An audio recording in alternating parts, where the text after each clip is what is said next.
जाको राखे साइया मार सके ना कोई, बाल न बांका कर सकेगा जो जग बैरी होए। जाको राखे साइया मार सके ना कोई, मर्द टांगे वाला मैं हूँ मर्द टांगे वाला, मुझे दुश्मन क्या मारेगा मेरा दोस्त ऊपर वाला। गुड मॉर्निंग, सत श्री अकाल, राम राम और आदाब। दोस्तों, मैं हूँ आपका राज और मैं लेके आता हूँ हर रोज जीवन की नई रवानी। और आज मैं आपके लिए लेके आया हूँ एक बहुत ही दर्दनाक कहानी। इस कहानी में इतना दर्द है, इतनी चीखें हैं, इतना लहू है, इतनी मौतें हैं कि शायद मेरे पास वो शब्द भी नहीं होंगे कि जो इस वेदना को, इसके मर्म को 10% भी छू पाए। ये जो कहानी शुरू करने से पहले मैं अपने हमेशा की तरह गीत का रेफरेंस देता हूँ कि जाको राखे साइया मार सके न कोई। ये कबीर जी की वाणी है, कबीर वाणी है। और इसके पीछे की जो 2 लाइन्स थी, जो गीत था, वो फिल्म मर्द से था। और इस गीत को लिखा था शायद प्रयागराज जी ने, संगीत दिया था अनु मलिक जी ने। तो कई बार हम किसी गीत को ज़्यादा प्रेरणादायक बनाने के लिए संत वाणी जो होती है, अच्छी वाणी जो होती है, उसका प्रयोग कर लेते हैं, जैसे इस गीत में किया गया है। खैर, हम आते हैं आज की उस सच्ची घटना, उस सच्ची कहानी की तरफ आते हैं।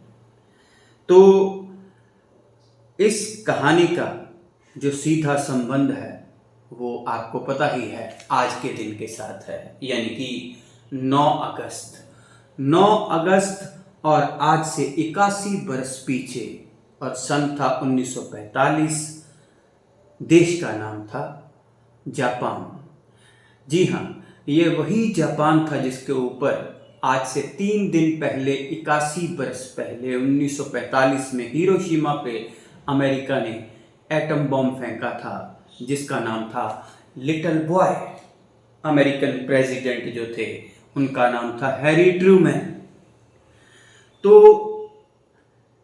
एक बहुत भयंकर तबाही करने के बाद भी अमेरिका जो था वो संतुष्ट नहीं हुआ था। उसे अभी जापान के एक और शहर को मिटाना था, बहुत से मासूम लोगों की जान लेनी थी, एक वहशियाना खेल खेलना था। तो आज ही के दिन 9 अगस्त 1945 को अमेरिका का एक और बम वर्षक विमान B-29 अमेरिका से उड़ान भरता है। अमेरिका से उड़ान भर के वो कोकुरा शहर पहुंचता है, जिसे आज मिट जाना था अमेरिका की तरफ से। अमेरिका ने आज कोकुरा शहर को मिटा देना था। तो ये बम वर्षक विमान जब कोकुरा के आसमान पर पहुंचता है तो समय था लगभग 10 बजे के आसपास। और कुदरत की विडंबना देखिए कि उस शहर के ऊपर घने बादलों की एक चादर जो थी वो तनी हुई थी पूरी की पूरी। और ये B-29 बम वर्षक जो था, इसमें जो एक बहुत बड़ा दानव बैठा हुआ था, दूसरा परमाणु बम जो बैठा हुआ था, उसका नाम था फैटमैन। तो आज फैटमैन को कोकुरा शहर पे उन्होंने गिराना था और इस शहर का नामो निशान खत्म करना था। अब B-29 लगातार चक्कर काट रहा है कि हो सकता है बादल छट जाएं, विजिबिलिटी हो जाए और हम कोकुरा को तबाह कर दें। 1 घंटे तक B-29 कोकुरा के आसमान में लगातार रोटेट कर रहा है, घूम रहा है, लेकिन 1 घंटे तक वहाँ पे कोई विजिबिलिटी जो है वो क्लियर नहीं होती।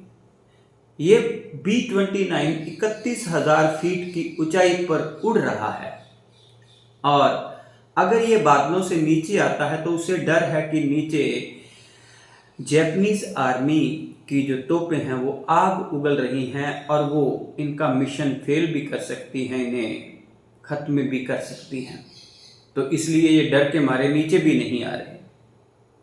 तो यहाँ पे इस B-29 बम वर्षक के जो पायलट्स हैं वो अपने हेडक्वार्टर के साथ राब्ता कायम करते हैं कि जनाब हमारे जो विमान है उसका ईंधन जो है वो खतरे में है, वो खत्म हो जाएगा अगर हम और अधिक कोकुरा के चक्कर लगाते हैं। तो उन्हें हेडक्वार्टर से ये निर्देश मिलता है कि कोकुरा के आसपास जो भी जापान का बहुत बड़ा शहर है आज उसका नामो निशान मिटा दिया जाए। अब मैं आपको एक बात और क्लियर करता हूँ कि जब अमेरिका ने ये प्लान किया था अगस्त 1945 को, तो उनके पास 2 परमाणु थे। उन्होंने 2 परमाणु जापान के 2 शहरों पर गिराने थे। अब ये जो शहर उन्होंने सिलेक्ट किए थे वो 5 शहर चुने गए थे। एक था हिरोशिमा, एक था कोकुरा, एक था निगाटा, एक था योकोहामा और एक था क्योटो। इनमें लेकिन ये जो विमान है जिसको निर्देश मिलता है कि आसपास जो भी कोई बड़ा शहर है उसको तबाह कर दिया जाए, तो ये B-29 कोकुरा से 157 किलोमीटर दूर एक कोस्टल सिटी था, समुद्री शहर था जिसका नाम था नागासाकी। इसकी जनसंख्या लगभग उस टाइम पे 2,60,000 के आसपास थी। बड़ा शहर था, बड़ा खूबसूरत शहर था। तो इसका जनजीवन जो था वो बड़े प्यारे ढंग से चल रहा था। लगभग सुबह के 11 बज चुके थे और ये फैटमैन को अपने आंचल में समेटे हुए B-29 पहुंचता है नागासाकी के आकाश पर और यहाँ पे 31,000 फीट की ऊंचाई से फैटमैन जो है उसको नागासाकी के ऊपर फेंक दिया जाता है। अब जब ये ऊपर से नीचे आता है तो इसको कहते हैं नीचे आने में 53 सेकंड्स लगते हैं और धरती की सतह से करीब 500 फीट ऊपर ये बम जब फटा तो इसने 1 किलोमीटर का जो पूरा एरिया था उसका नामो निशान ही खत्म कर दिया। 1 मिनट पहले जहाँ पे बड़ी बड़ी बिल्डिंग्स थी, यहाँ पे पूरा जीवन हंस रहा था, खेल रहा था,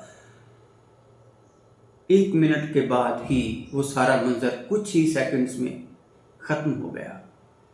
वहाँ का तापमान 5,000 डिग्री सेंटीग्रेड से भी ज़्यादा का हो गया और जो लोग थे वहाँ पे 80,000 लोग जो इसके घेरे में आए वो भाप बनकर उड़ गए और वहाँ पे ना तो कोई बिल्डिंग थी और ना ही कोई और जनजीवन था।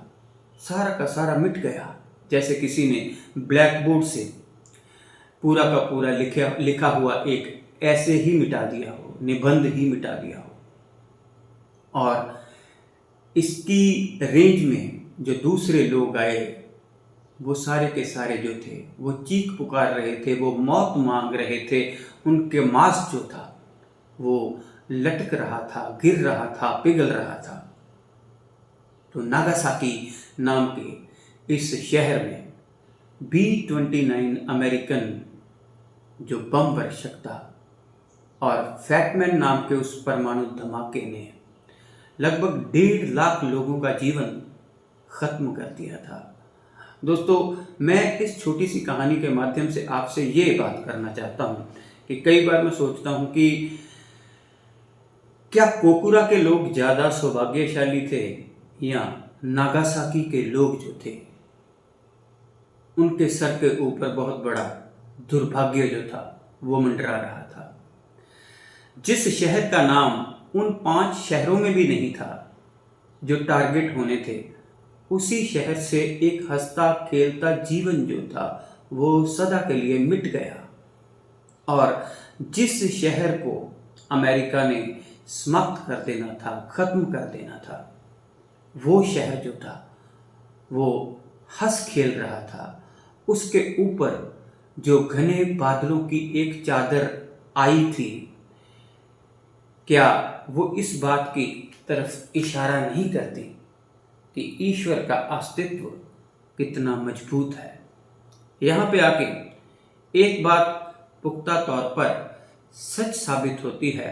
कबीर बाणी बिल्कुल 100% सच साबित होती है कि जाको राखे साइयां मार सके न कोई, बाल न बांका कर सके जो जग बैरी होए। इधर से गुजरा तो सोचा सलाम करता जाऊं।